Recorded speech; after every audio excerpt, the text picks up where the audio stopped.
Live from KTVN Reno, you're watching 2 News at 5:30.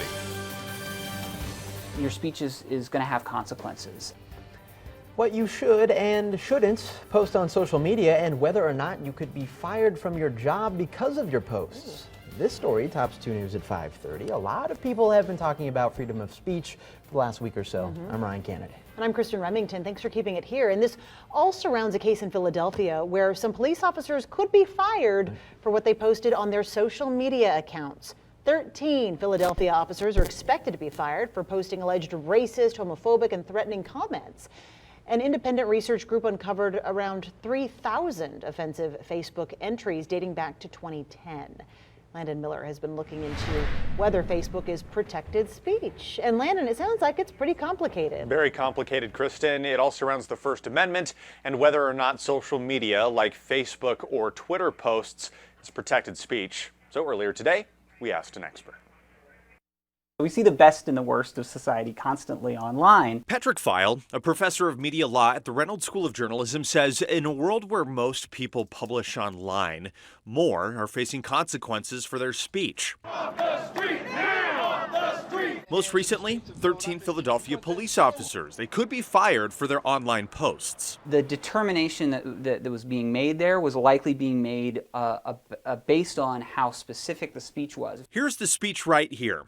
The public Facebook posts from active officers included things like death to Islam. One post called African Americans thugs, and one had this twist to the Miranda rights, saying, "You have the right to blank the blank up.